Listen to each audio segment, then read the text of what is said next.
Hey, Steeler fans, what's going on? This is Jeff Hartman of Behind the Steel Curtain, and it is time for another Steelers preview. Unfortunately, we are previewing the offseason and not a Steelers playoff game, but the Steelers preview continues no matter what. We are always here, the three of us. Joining me, as always, Dave Schofield. What's up, Dave?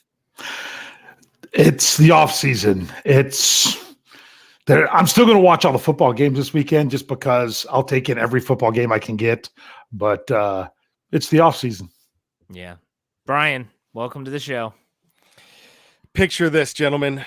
1987, Johnstown, Pennsylvania. A freshman clarinet player, redhead, dumps me right before homecoming, and I don't get a chance to go.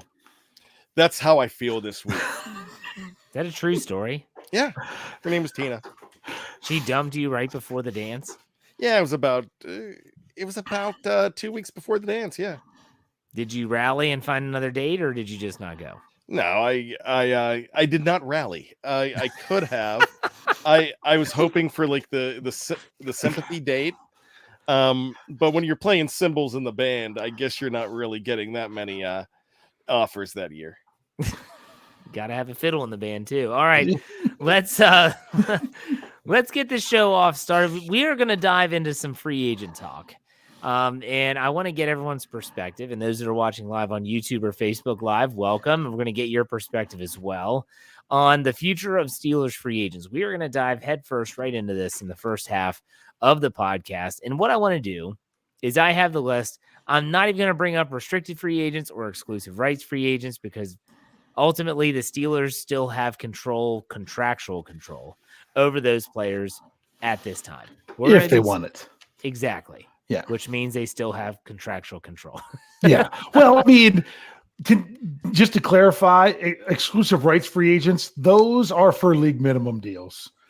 Restricted free agents, can be a whole lot more expensive. Yeah. So sometimes it's just not worth it. So that's all. All right. So we're going to talk about the unrestricted free agents the Steelers are facing. And we're just going to basically give our opinions on whether we want the Steelers to prioritize their return.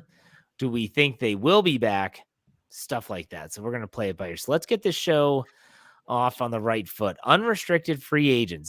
We're going to start off with a toughie, in my opinion, and that is one Mr.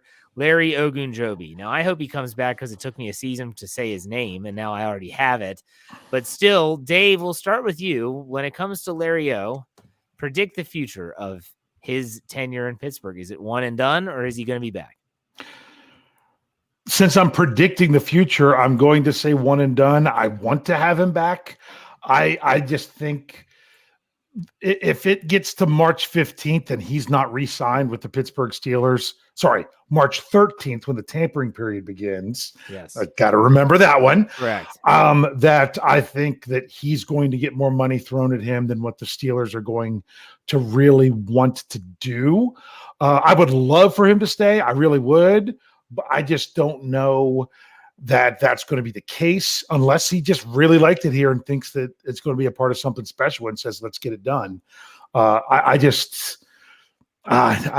had that big deal from Chicago and then he failed the physical. That's why I'm concerned about that. I want him to stay. I just don't know if they can do it. All right. So same with you, Bryan. Would you want him back? And do you think he'll be back? Just like Dave did. Go ahead. Want absolutely. I would go back in time and take Larry O to 1987 homecoming at Richland High. That's how much I love this guy. Was he born in 1987? No, he was not. No way. Then I would take his mom and maybe I'd be Larry O's dad. This is taking a really creepy turn. Can we get back to the topic at hand? Back to the Future 45. Or Bad to the Future is actually what Bad to the Future. So, it's the off season. We could be idiots, or I could be an idiot. Yeah. I definitely want this guy back. I'm thinking that Larry O is tired of being a nomad, and that might come into play here. It might be being on a team with TJ Watt and Cam Hayward. That for him is probably going to be a pretty big deal too. I think playing for a team that your head guy is Mike Tomlin, and I'm sure he had a more stable environment than he has in his career. I mean, look, the guy played in Ohio. his entire professional career until going to Pittsburgh. And I think that makes a big difference as far as stability goes. I think it's one that he would like to get wrapped up and stay. As far as everything Dave said is right. You get closer to that deadline. You get other teams coming a Colin, coming a Courton. He might be gone, but I would love to see it. And I actually think it's good too.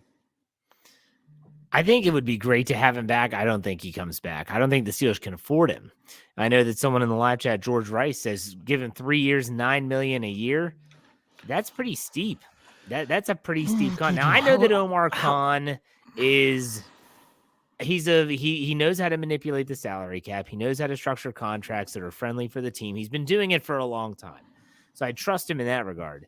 But at the same time, I agree with what Bryan said that maybe he wants to stay in one spot. And that's where I agree with Dave. If he hits the open market, so him wanting to stay somewhere means that he could just get a deal done before free agency starts. I'm sure the Steelers will approach him. I just don't think it happens. I think that there are some players that just want to get the most lucrative contract, and I don't blame them. I don't blame them for doing it. I really don't. Get the bag when you can. Dave, what do you want to say? Okay, just to put things in context, he will be turning 29 on June 3rd. So that's another thing to kind of remember. The Steelers and the age and everything, that comes more into play when you talk about outside free agents. He is now a Pittsburgh Steeler. So he gets a little bit more there. Three-year deal. I don't know. But with that $9 million a year, I mean, even if they did a 3-year deal and the base salary in year 3 was really big, and it was more than it's kind of average in year 2, and then you gave him the signing bonus in year 1 to where it's a lower salary cap hit than he was last year. And then by year 3, if you don't want him, you just don't have that big, it looks like the good contract if he's willing to take it. But then if you don't really want him for year 3, you don't have to do it. Okay. So I think that we're all kind of on the same page. We'd love to have Larry Ogunjobi back. The numbers are going to have to fit for the Steelers. We'll put it that way. Let's go to the next player. This is let's go to Devin Bush. We'll talk about Devin Bush next. I chuckle because I still can't fathom that a top 10 pick is being discussed this way. Nonetheless, 5th-year option was not picked up. I'm going to start with Bryan this time. Bryan, what do you think about Devin Bush? I wanted to hold on to him and see everything that he could possibly do. I thought actually his work in 2022 was better than it was in 2021. I thought he made some strides. I don't think they were enough for the Pittsburgh Steelers. And I think that was most apparent, even though Mike Tomlin was saying the reason Mark Robinson was playing and the reason it wasn't Mr. Devin Bush Jr. was because of the situation, the game strategy. But really, if he was in the future plans, I think he's playing in those games. I think saying that he's not the right guy for every situation damns him out of Pittsburgh. So I'm not looking for him to come back. I'm not actually welcoming him back if I'm the GM. All right, Dave, what do you think about Devin Bush? I don't think either side wants to stay together. This is the what's the phrase, the uncoupling thing, the mutual uncoupling or whatever it is. Yeah, that's what's going on here. I don't think the Steelers want Devin Bush back. I don't think Devin Bush wants to be part of the Steelers. What Bryan said about the last 2 games, I think is really telling. Now, he mentioned Mark Robinson. The only thing that could change this is when you saw how bad Mark Robinson was in week 18. And it was really, really, really bad, because once you get tape of a player that does one thing really well and has some other things that they can't really do much at all, you're going to say, hey, we're going to make them have to do those things every time he's on the field. He wasn't on the field either. But even when they took Mark Robinson off, where he only played 11 snaps, It's not that he got replaced with Devin Bush. He got replaced with Miles Jack. So right there, if Devin Bush was really someone that you wanted long-term, you're not going to leave him with a sour taste in his mouth like that, because he's not the best option to be on the field to win those games, is what you ultimately are looking to do. And if he's not the best option to be on the field in those games, why is he the best option to be on the field in 2023? There's nothing I can add to anything that you all just said. Let me ask you this, though. Let's say he tests free agency. No takers. We're talking Terrell Edmonds 2.0. Do the Steelers offer him a Terrell Edmonds 2022 type 1-year deal? What's up? Can I explain that deal real quick? Yeah. That's a special thing. What Terrell Edmonds did this past year, everyone thinks that Terrell Edmonds only made like $1.1 million. No, Terrell Edmonds made $2.5 million. It's a special thing in the what's that called? Collective bargaining agreement. Thank you, CBA. It's a special thing in the CBA that a player that is on the roster for 4 straight years, always on the roster, I think with the exception of being on IR, I don't think that comes into play. It might, and if that's the case, Devin Bush would not qualify.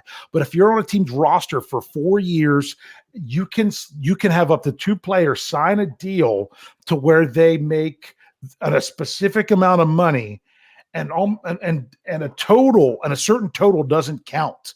Now, if you do 2 players, the amount splits between the 2 players. The Steelers did it last year with just Terrell Edmonds, so that's why he made more than twice as much money as what he counted on the salary cap. That's how that works. That's how it is. So Bryan can go ahead and answer that. Yeah. So the question is, Bryan, if that deal, no matter how it comes to fruition, if that deal comes up, do you bring Devin Bush back on a 1-year flyer? No, actually, I don't. Last week I would have said yes, but I just don't think it's really going to benefit the team either. I think he's a much different player than Terrell Edmonds is. All right, Dave. I think, because the thing is, what that allows if no one else will sign them, the Steelers to pay him more than other teams would be willing to offer as a quote unquote minimum. I think Devin Bush at this point would take a minimum deal from another team than get paid more by getting that deal from the Steelers. That's just the feeling I get. That's interesting. All right, let's go to the next player, and that is a player we just talked about, and that's Terrell Edmonds. Safety Terrell Edmonds, after that 1-year deal, becomes a free agent, and you have to think he doesn't have the splash plays, but he is very reliable. He does his job well in the Pittsburgh defense. Dave, we'll throw it to you first. What's your prediction on Terrell Edmonds? Sign him.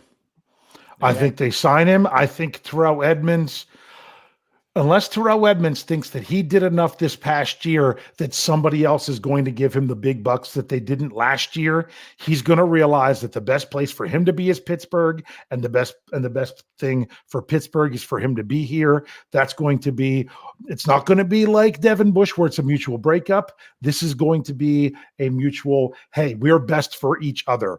You're going to play your best football here, and we're going to be a better defense with you in it. And I think it's not going to be a deal that breaks the bank, but I think that they're going to figure something out in that regard. Okay. What about you, Bryan? Thoughts on Terrell Edmonds? I'm going to take what Dave said, and I'm going to go a little further with the 1996 classic Jerry Maguire. On 3, you complete me. Both sides will absolutely say that, because that's really what Dave is saying. Now, I'm going to reiterate what I say every single year ad nauseum. Man, what a disservice to Terrell Edmonds that he was a number 1 pick. Yeah. Because if he was a number 2 pick of the Pittsburgh Steelers, he would be everybody's blue collar favorite player. Yeah. And think about that. That's like a Stephon Tuitt. Yeah, absolutely. Yeah. He would be no different than Stephon Tuitt. Yeah. And now I'm seeing people in the live chat talking about no one's saying no to Edmonds. Last year you were, let him walk, let him go. But when a player steps on the field, where they were drafted doesn't matter. But it's followed him, and that's a shame. But Terrell Edmonds has done everything to be a blue collar Steeler, and to be a true Steeler, and I hope he sticks around. And there's a lot of people that are thinking right now that he might entice his brother to come play.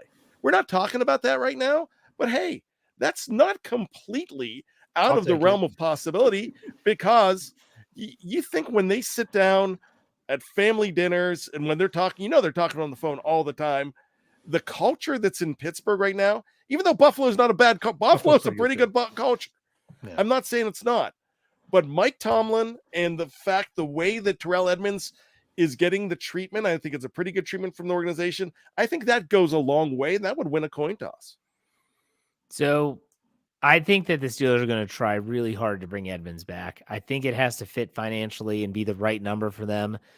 I did an article for BehindTheSteelCurtain.com earlier this week, and it was some quotes from players that were about to hit free agency. After the season, they had an open locker room. Majority of the players were there, except for the big name players like TJ Watt, Kenny Pickett, because they met with the media after the game on Sunday. And Terrell Edmonds was very honest, and they asked him about his stint in free agency last year.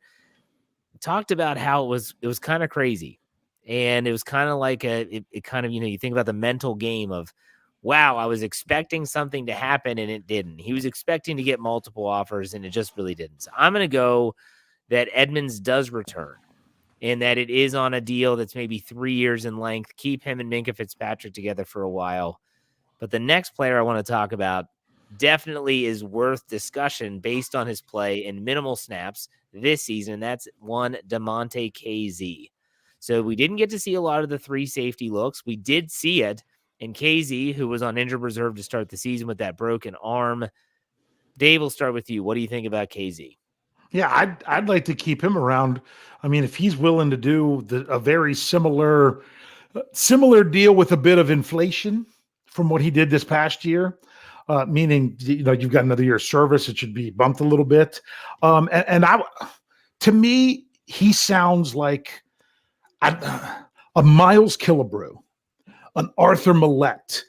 In this regard, those 2 guys in 2021 came into the Steelers. They weren't, big free agent signings. I mean, my goodness, Kazee came to the Steelers after the draft, right?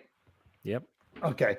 Kazee came in after the draft, but they came in for 1 year. And then what happened to the next offseason? They signed him to 2-year deals. You're so right. I would like to see now Kazee, hey, you got a year, even though you missed part of it on IR, you got a year. We got a year to know you. Now let's do the 2-year deal. See, that happened last year with Montravius Adams. Akello Witherspoon got a 2-year deal. Was there anyone else last year that spent a year and got? Yeah, that's why I said, Killebrew, Millette, both of those guys. Killebrew, and Arthur Millette. Some people think he's a free agent. He signed a 2-year deal. Yeah, and Montravius Adams signed a 2-year deal too. Yeah, he signed a 2-year deal. Okay. And like you said, Witherspoon, that were guys that were here for just 1 year the year before. Right. I forgot about those 2. Thank you. You're welcome. Good point, though. Bryan, what do you think about Damontae Kazee? I love Damontae Kazee. I really think that he can make an impact here. I don't think he wants to be a nomad either. I could see him, it might be tough. There might not be that much of a sample size to see how he turned around. Now, I get it. He had 3 interceptions with the Steelers and not a lot of time, but I don't really know if he's going to be a priority on the open market like a lot of, because he wasn't last year. In fact, look at what the Steelers did last year. All in draft week, right before the draft, I think it was the Monday before the draft, they bring back Terrell Edmonds. And minutes after the draft, they bring back Damontae Kazee. Now, they didn't make it official, Dave. Am I correct, until like Monday or Tuesday? But that I can't remember. His agent made the announcement right before we went on for pick number 7. I think you're right. It was day 3 of the draft when it was rumored that he was signing. Yeah. And you notice there were no safeties to be found when the Steelers were drafting, because they picked up 2 that week and they knew exactly what they were doing. Yeah. So a great piece of the puzzle. I want him back. I think he comes back. Okay. Let's go to another defensive back. That's Cam Sutton. All right. Now, unlike Edmonds, who tested the free agent waters last year and did not get any takers. Cam Sutton, when his rookie deal expired, he signed a contract before he hit free agency. And he was asked about that he signed a 2-year deal before he even tested the waters. And it kind of sounded like this year he wanted to see what his market value was. Again, don't blame him. Dave, what do you think about Cam Sutton? Cam Sutton is going to be signed by the Steelers either really soon or he will test that market, because I'll have an article coming out sometime probably next week. I've got a bunch of them in my head. I'm trying to remember which one to do next. He's got 2 void years. He's got a salary cap hit on the Steelers for next year. I'm pretty sure something like $2.7 million if both void years come in. I'll see if I can find that real quick while I'm talking here. But I think it's like February 10th or somewhere around there was where I read about where his void years kick in. So if you sign him to that deal, it's 2.1. Sorry, I knew it was because it was because it was 3 years of $700,000 is what it is. So it's 2.1. If he signs a deal with the Steelers, those 3 years or before that time, those 3 years stay where they are. So you don't have that balloon cap hit. If they cash in with that 2.1 million void years all come in, that's then whatever you sign him for that's on top of it. So I think, and I personally think when Coach Tomlin said in his press conference Monday about talking about some of the guys aren't going to be here anymore, he's like, yeah, we got to do, we got some work to do with working out things with them, some of them sooner than others. To me, as soon as he said it, that screamed Cam Sutton, because of he's the only person in that kind of contract situation. So you say he wants to test the waters, which he might. I wouldn't be shocked if they offer him a decent contract before the void years come in. But then they say to him, don't think, hey, this is now before this happens. But if you go test the waters and come back, it's not going to be the same thing, because it's not going to come across to us the same way. Okay. Bryan, what are your thoughts on Cameron Sutton? I love Cam Sutton. I've talked about him for years. But here's the thing. Dave's absolutely correct. You cannot let him go test the waters. If he tests the waters, he is Mike Hilton, and he's gone. And you can't blame him. You can't blame Mike Hilton for leaving. And I think the same thing happens with Cam Sutton if he is in that position. So if he's a priority, make him a priority, show him the love, make him stay. He just might, but I'm really pessimistic when it comes to Cam, because if he really wants to test the waters, well, he's going to go. Yeah, I think, I think I said with Kazee and Edmonds, like, they're going to have to prioritize. They're going to have to say, which one do we really want to be aggressive and try to keep? We want to keep both, but there's one that prioritizes over the other. Cam Sutton's going to have to find his way up that hierarchy if they do that, what Dave mentioned, and that's get him that contract. I think they find a way to keep him. He's a drafted cornerback from them. I think 3rd round pick out of Tennessee, if I believe. 3rd. Yes. So he was before James Conner. Yeah. So he's the guy that, the Steelers can hang their hat. 3rd round corner that did work out. Yeah, that's what I'm saying. He's the guy that they can say, we got one, right? Yeah, because good old Lustin Jane, that didn't. Why you got to bring him up, Dave? We were having a great show, and then you got to bring that Jag You're talking about 3rd round cornerbacks. Jag. That's what he is. He's a Jag. All right. I'm booking him for your Let's Ride, by the way. I hope you do. I really do. Let's go to the offensive side of the ball, shall we? Let's talk about a tight end named Zach Gentry. Zach Gentry, blocking tight end, has really come into his own in the last year or so. We'll start with Bryan this time. What do you think about old Zach Gentry? Here's another guy I like everything about, but you got to ask yourself a question. I asked Kevin Smith this, and this is something that you will hear tomorrow on another episode of Here We Go, the Steelers Show, wherever you download your favorite podcasts. Well, you're going to hear Kevin Smith and I discuss this, and Kevin brings up this. He's like, wait, did Connor Hayward make him expendable in the last couple of weeks of the season? And is he another guy? And he didn't mention Matt Spaeth by name, but he said, you can get a Kevin Rader out there. You can get guys like that could come in and be good blockers for not a lot of an investment. But the shame of it would be to get rid of Zach Gentry with how much he has grown with this team and how well he fits and how well he does when he was drafted as a project. I believe, what was that, 19 or was that 20 when he was drafted? I believe it was 19. He was the fifth of third and fifth. Yes. So it was 19, and he has come a long way since then. But he's kind of a guy that you don't need to keep around. So it's kind of up to him if you want to keep him in just a tad over the veteran minimum, and you can do that, and he wants to stay. He's probably a guy that you're not going to lose only if you want to lose him. Dave, thoughts on Zach Gentry? What Bryan said about did Connor Hayward's play at the end of the season make Zach Gentry expendable? I think you might not even realize that's a great question, but in a different way. Connor Hayward's run blocking the last 3 games was some of the best on the team. He really came on as a blocker. Jeffrey and I did a Vertex. It's on BehindTheStokerN.com right now. It came out today, Thursday, with Connor Hayward. And Jeffrey right off the bat was showing not just that his block, just lining up against someone and bullying them, he's not going to win that block. But using him out of the H-back role and moving him as a pulling player in order to block someone has worked great. So it wasn't just that Connor Hayward got better at blocking. They actually changed, used scheme wise to get him to be a better blocker by scheming it to be to his strength. So that's one way that you could say, but he's not a guy that's going to line up as an inline tight end on the line of scrimmage when you want to go jumbo and be able to block the guy across from him. That's going to be Gentry all the way. So that tells you, do the Steelers want to continue to do that with an extra offensive tackle, or do they like the option of a Gentry that could actually catch a pass once a game or twice? 1 or 2 targets a game is really about all we got. This is going to come down to, does Zach Gentry think that he can get more out on the market? Are other teams going to be interested in him?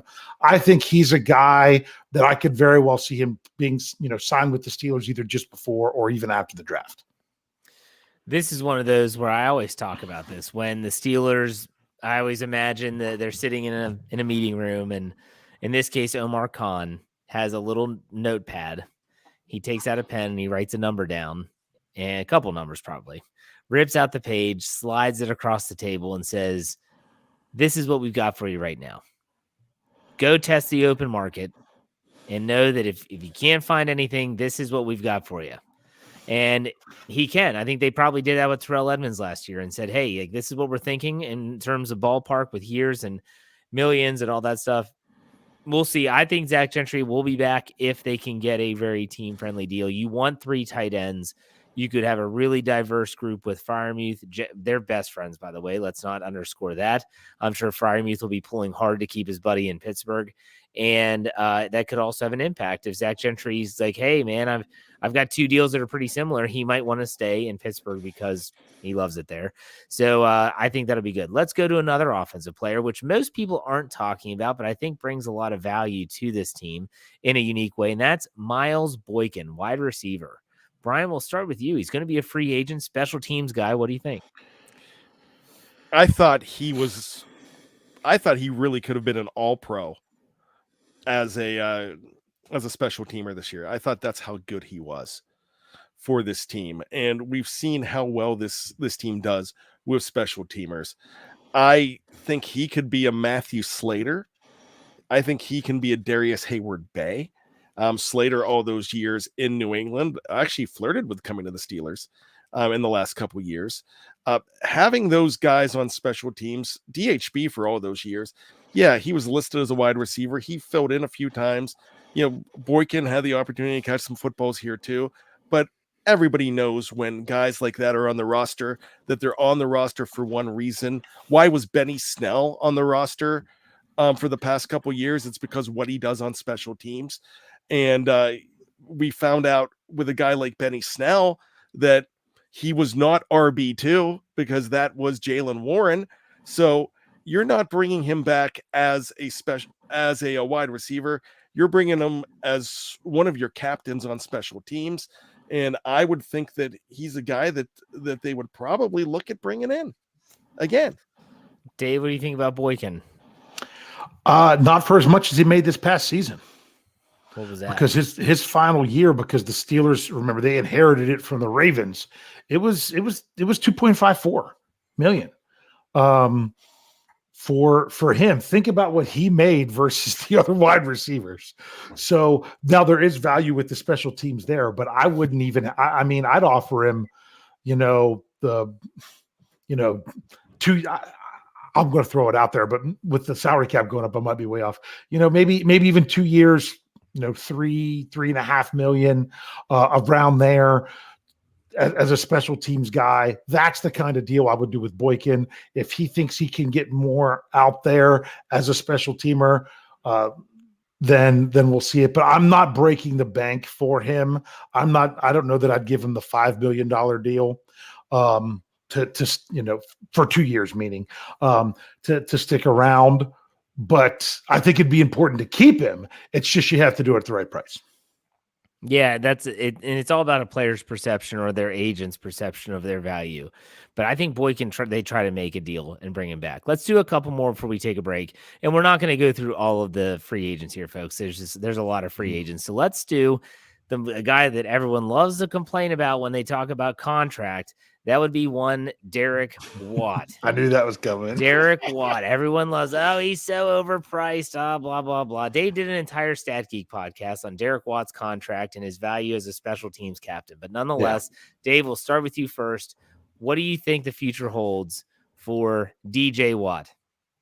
Yeah, you got to look at him as too many people look at him as a fullback, and you got to look at him as the special teams. Well, I say captain because he was 2 years ago, but he was tied with, I'm pretty sure Miles Boykin with the most special team snaps this year. And what he did there was positive. The Steelers, when the player's at the end of a contract, you're going to have a little bit of an inflation there if you choose to keep them for that last year, if you're trying to get them in the first place. That's what happened with the Steelers, and they could afford to do it this past year.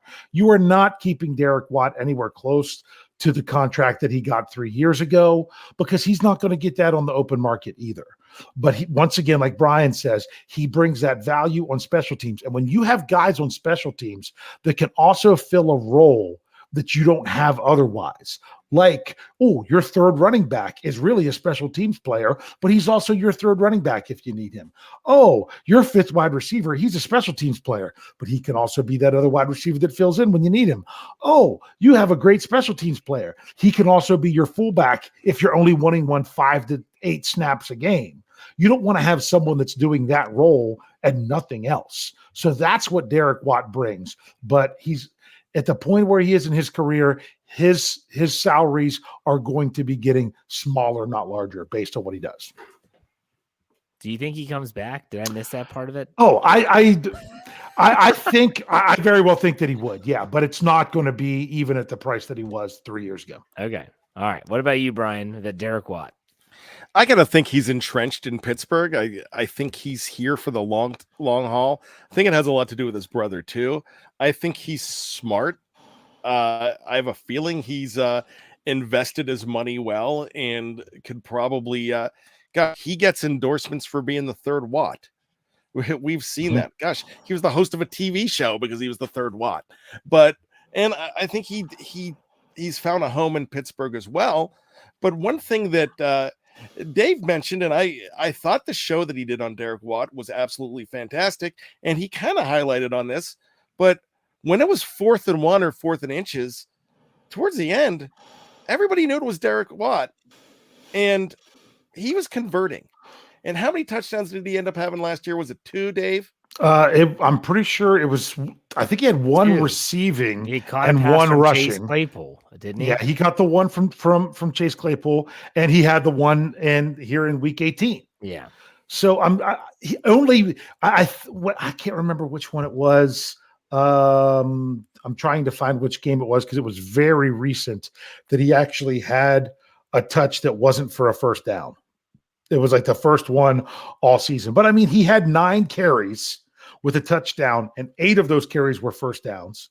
And he had five receptions. Now, those weren't all first downs with a touchdown, and one of them was a first down. But every time he got it on with 1 yard to go, he converted all but one time. It's very easy to say that if you've got a player that's only touching the ball 9 times in a season, that's not worth it.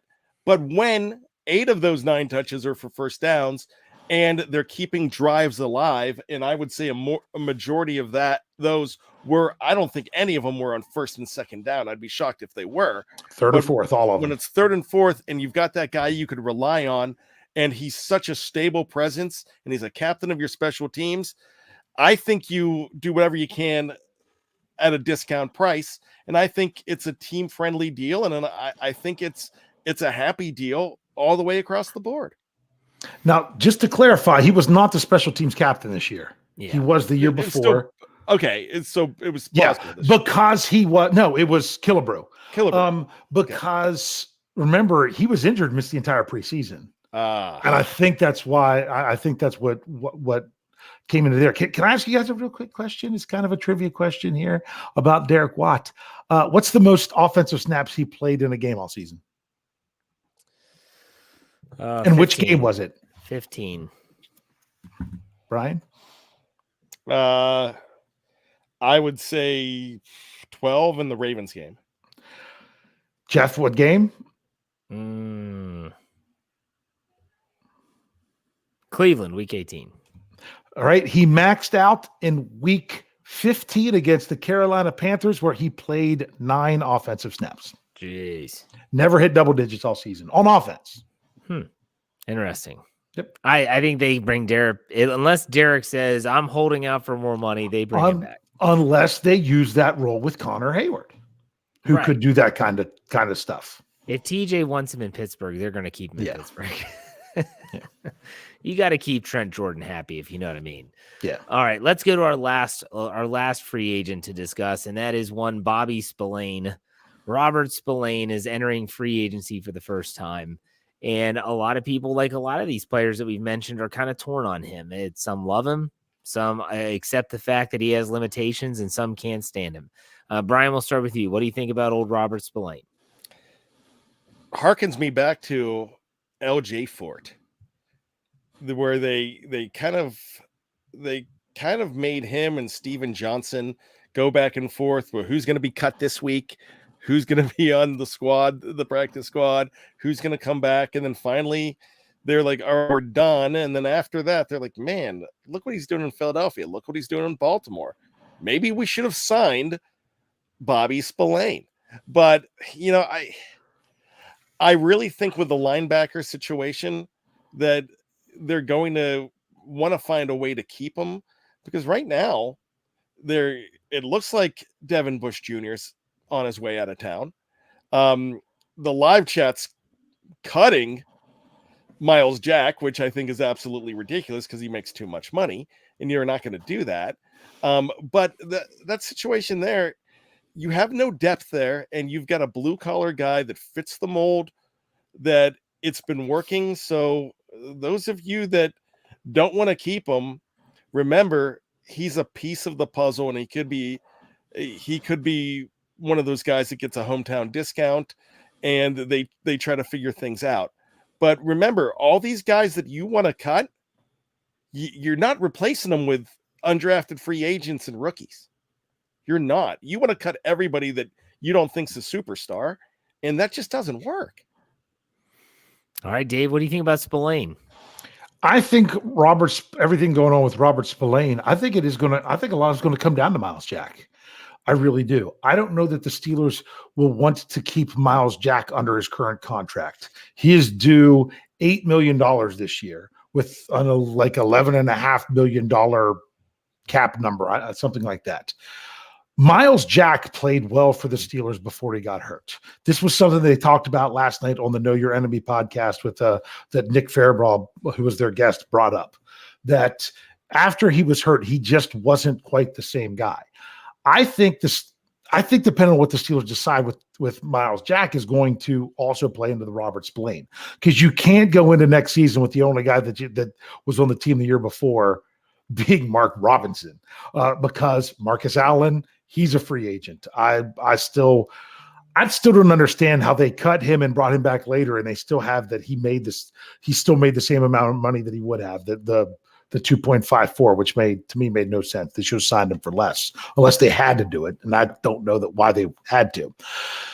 But to me, if keeping Jack and Spillane is also a good option. But if you can't get it figured out with what you want to do with Miles Jack, you have to do everything you can to keep Robert Spillane. Then once you know a little bit more what's going on with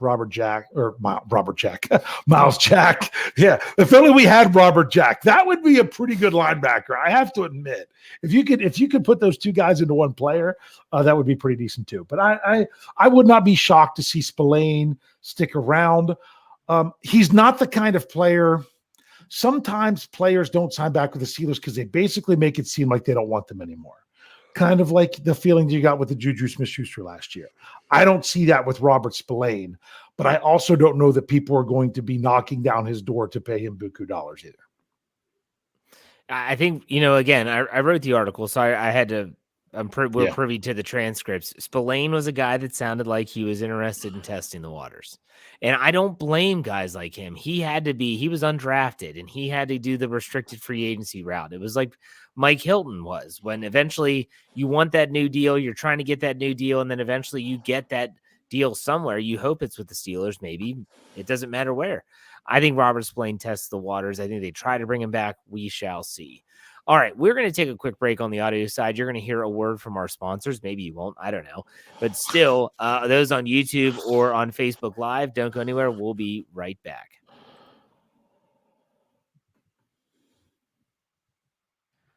All right, Steeler fans, we're back. And normally, if you listen to the Steelers preview or you watch us, and this is when we go over the spread and we do the over-under game. Well, that's not happening anymore, sadly. So I wanted to reflect back on 2022 season real quick and ask these guys a simple question. Everyone's going to talk about, the Joe Flacco sucks, which he still does. Everyone also that has a square head on their shoulder says the Steelers put themselves in this situation. Early losses, really bad losses did this team in. So my question for you all before we go to trivia to finish out the show is, of all the Steelers losses, which one do you think was like the ultimate gut punch for the 2022 season? The game that you look back on and say, oh man, they had this one. And if they would have had that win, everything else would have fallen into place well beforehand. I mean, I'll rattle off some options here. You had the week 2 game against New England, the Gunnar Olszewski face mask game where it hit. He literally tried to catch a ball with his face mask. Ahkello Witherspoon couldn't cover Nelson Aguilar in the end zone. You have the week 4 game against the Jets. You have the week 14 game against the Ravens, 16-14, the 3 interceptions by Mitch Trubisky. You have the Miami Dolphins week 7 Sunday Night Football game where the Steelers couldn't catch an interception, but they threw plenty of them with Kenny Pickett that time. So it's up to you all. Which game do you think? It doesn't have to mean that you thought it did him in the most. It just hurt the most in terms of your thoughts on their chances at the playoffs. Dave, will go with you. I'm glad I get to go first so I can take Brian's answer. To me, hands down, it's that first Ravens game at home. Because, Kenny Pickett doesn't get hurt. I've got my what if article coming out tomorrow, and this is going to be one of the scenarios. But that one stung the most because, my goodness, they completely outplayed that team. Other than the Ravens running the football, everything that happened in that game was set up for the Steelers to win it. Other than that, they couldn't stop. The only way the Ravens outplayed the Steelers was their run game. They couldn't pass on the Steelers. The Steelers were still able to run the ball if they wanted to, but more than anything, the Steelers weren't even trying to run the ball. They were passing the ball, and they were able to do it until Mitch Trubisky decided to throw it to guys wearing purple rather than the guys wearing black. I guess they were wearing white that game. But anyway, meaning not the Steelers, but meaning the Ravens. That would hurt the most because those other ones earlier in the season, let's say the New England game or we'll just say the New England game. If that one goes different, do you see Kenny when you see Kenny? Then you talk about the Jets game. To me, early in the season, you expected Kenny Pickett to take some lumps.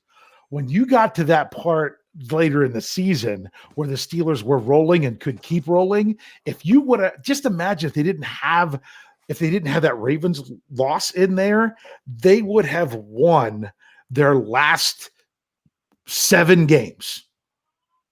And that's one that they had every opportunity to do. And just the way that things played out with Kenny Pickett getting knocked out and everything else. That's the one that stings the most for me. Okay, let's try to stay away. I told you this, Dave. The what if game is a never-ending cycle. Oh, I know. Try not to get into that. No, because that's why I have the what if game. That's being played tomorrow in an article behind the steelcurtain.com, which is a lot of fun. And Rich and I talked about the what if game, but that's the one that stings the most because there was so much in that game that you felt that the Steelers were the better team. All right, Brian, what do you think? He every single game from the season. I mean, so that one was the most. Yeah, but then he kept on going. You did not pick my game though. Oh, I didn't. No, my original game was the Jets game. Okay. And here's the reason why. And Dave touched on this a good bit, but I think if Kenny Pickett is able to come in and win that game, then I don't think they lose as many down the stretch until they start coming back. You can afford to lose a game like Cincinnati and Baltimore down the stretch. You still went 7-2. You can still afford to lose those. They stung, and the reason they stung was because you were in a position, you were basically in do or die at that point. But if you win the Jets game, Kenny Pickett arrives a whole lot earlier, and he's calming down a whole lot quicker. The game slows down a whole lot quicker if he wins that game. The Dolphins game was probably the next game that I would be looking at as well. I think winning one of those games would have been more crucial. And I think, they would have made the playoffs if they won either one of those games. But I think down the stretch that they're not scratching and clawing, but they're playing pretty good football. And Kenny progresses a whole lot quicker. I'm just saying, and I'm playing the what if game now too, but that game is the one that I highlight the most, that I think really put a different spin on the season. Because even if you win that game, you don't have a problem if you lose in Buffalo and you lose in Philadelphia like you do. Okay, Crystal Privet gave us $2. Thank you very much for the tip. Said the Dolphins. Kenny could have ran it in. Also, shout out to Najee. For me, the Dolphins game was a tough one. That was really bad. But for me, it's funny that we all have different games. I chose the New England game, and not so much for the implications, although they would have helped as it pertains to the end of the season. A second year in a row, home opener, and this team can't get out of their own way. In 2021, it was the Raiders. That was when Tyson Alualu went down. This past season, I talked about the Gunnar Olszewski fumble, which was so costly. Ahkello Witherspoon misplaying the ball on the pass to Aguilar. The defense can't get off the field to get the ball back to the offense. That was the one for me. The Patriots were not good that game, and the Steelers were just worse. And that was what really, really sucked. I understand what Dave's saying. If that game doesn't happen, then maybe you don't see Kenny Pickett in week 4. But that game for me was really, really bad. Yeah. Well, see, but like I said, when did the Steelers really start to turn around their season? After the bye, and then especially after that Bengals game. That Ravens game was the only hiccup in the rest of the way, and it was one that they still had every opportunity to win, but blew it. Yeah, but when you think about the logistics of the fact that I know Mitch Trubisky had started, but he hadn't gotten first-team reps. You lose your quarterback after the second series of the game. Yeah. And that changes a lot. I mean, that changes everything from the coordinator. And you still get a chance to win.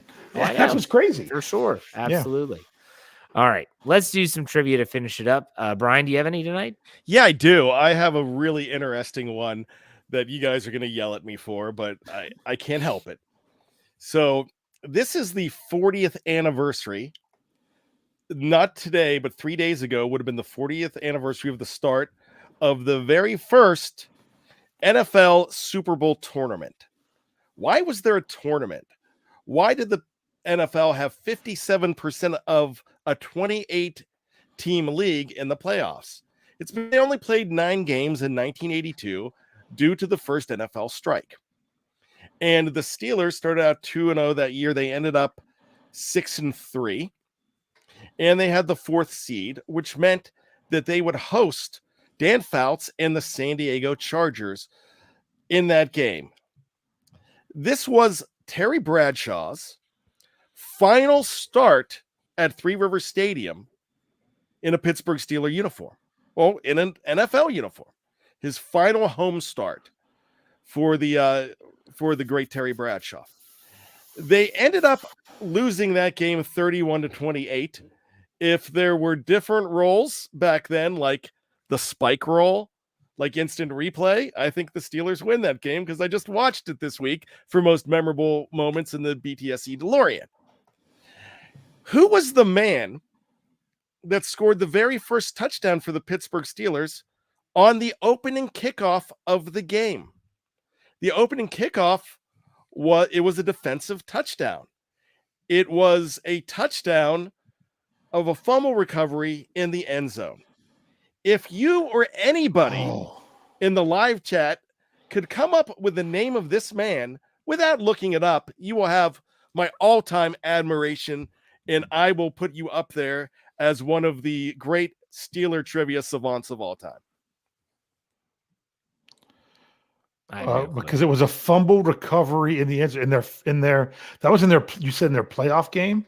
Yes. Yeah. James Brooks, the great James Brooks, fumbled the first 2 kickoffs. He luckily for them recovered the second one, but the first one he lost. I remember that was something crazy that happened, that they, that they recovered the opening kickoff for a touchdown. I could not tell you who did it.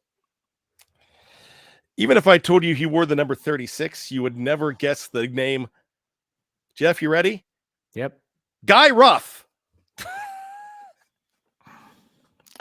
Guy Ruff. NFL Films even screwed it up and called him Gary Ruff. His name was Guy Ruff. Wow.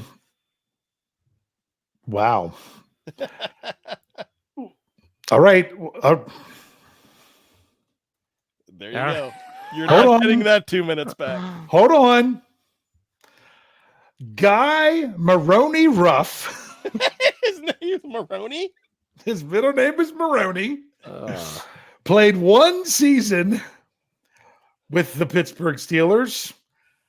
Appeared in 2 games in 1982 in the regular season.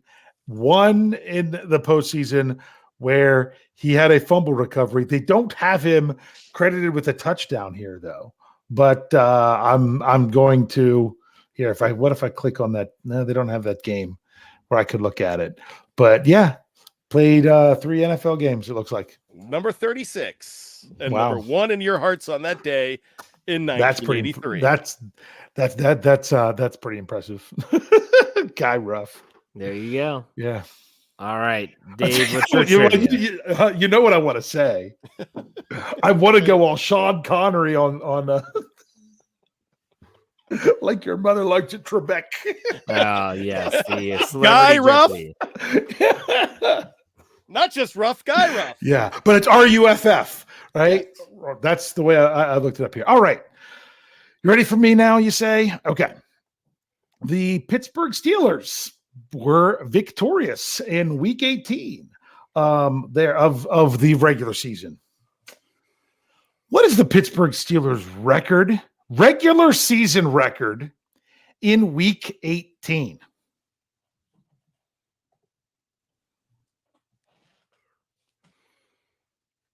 Two and 0. No, sorry. 3-0. I'm going to go ahead and I might have these mixed up here, but I can't remember who did they lose to? Cincinnati. I'm looking at the 2001 Twin Towers season, the 9/11 season. That was not called Week 18. Okay. Because there was no Week 2. They just called the next week 2. Okay. Yeah.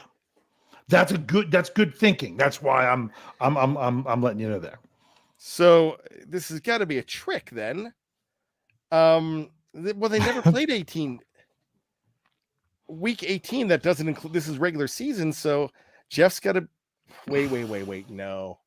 Yeah, Somebody it would have to didn't be listen 2-0. to Sco, bro. Someone didn't listen to Sco, bro. No, because this was something that Somebody had a lot more important things. Oh no, I know. Somebody had been really sick. Yeah, I know that. I'm just glad you're feeling good, well enough to be on the show tonight, Brian. The one thing that I mentioned that I knew I had to look it up is that I knew that there was at least one season in there, 16 games, and the NFL had 2 buys, and they did. Yeah, and that 90? season was 1993 season. So every team had a game in week 18. And Jefferson Bartholomew Hartman, I have to say that because that's what we call him on Sco, bro, was correct that the Steelers are 3-0. And I was all there. Time in week 18. Cleveland Browns, I was there. They beat Cleveland 16-9. That was on January 2nd, 1994. They beat the Baltimore Ravens in Baltimore last season, 16-13 in overtime. And then, of course, their 28-14 win this year. Now, I thought that might be a quick question, so I'm going to ask you guys this. So that just means for all these teams, they had 2021, 2022 season, and the 1993 season. The Pittsburgh Steelers are one of 5 teams that are 3-0 in week 18. Can you name the other 4? Oh, good. The reason I say that is because you kind of got to think, okay, who won this past week? So who could it possibly be that would have won their last game the last 2 years and might have won it the other time? I can tell you who it's not. Well, it's not the Houston Texans. And it's not the Jacksonville Jaguars. It's not the Jacksonville Jaguars. It's not the Carolina Panthers. And it's not Titans. The Baltimore Ravens. Oh, the Baltimore Ravens. Yeah. Who are 0-2 in week 18. Just to put that out there. The Cincinnati Bengals? Yeah. The Cincinnati Bengals. They are by winning this year, they moved to where they are 1-2. Oh, what about Philly? The Philadelphia Eagles. And now they are 2-1. I don't know if they lost last year, if it was in 93. Let's go San Francisco. San Francisco is another 2-1 team, so that's a pretty good guess. Dallas? Dallas lost this year. They got crushed by the Commanders. Oh, that's right. Yeah. But they would have been 3-0 if they would have beat the Commanders. All right. I'm just going to pull a Kramer. I'm out. Yeah. Yeah, I don't have. We would just be guessing for. Yeah, that's what it is. It's really guessing. Teams that you would think would have won their last game the last 2 years, and that's what you guys were doing. But the Buffalo Bills, the Kansas City Chiefs, the Minnesota Vikings, and the Detroit Lions. Yeah, there you go. That's one that. Hey, Sherry Richards had it in the live chat. That was just kind of fun to just see if you can name the teams. Good stuff. All right, let's do Guy Ruff.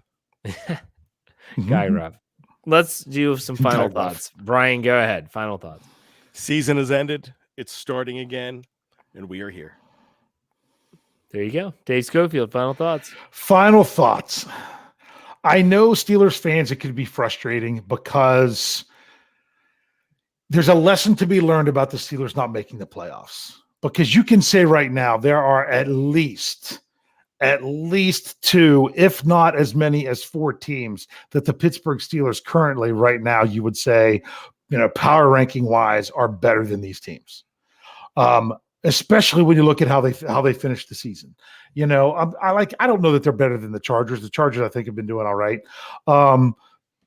And then you could talk about the Jaguars, but I mean, you talk about the Ravens who have lost 3 of their last 4 games, limping into the playoffs. You talk about the Miami Dolphins. I think they lost, 5 of their last 6? Something crazy. I mean, they won in week 18 to stop a 5-game losing streak.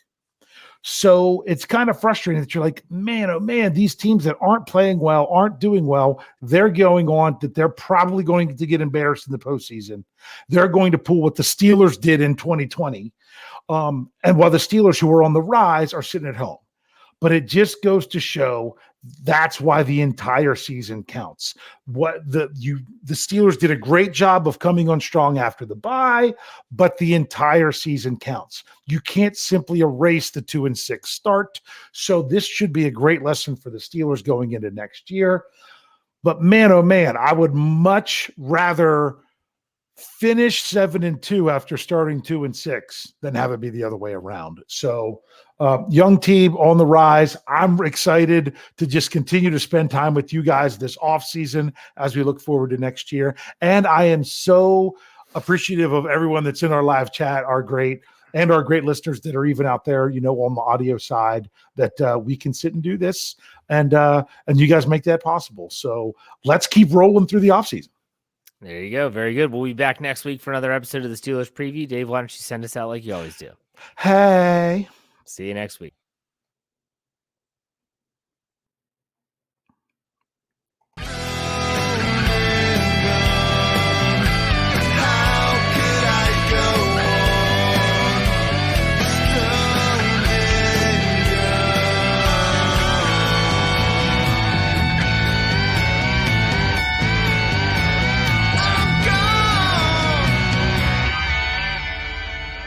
Everybody else gets a little tight.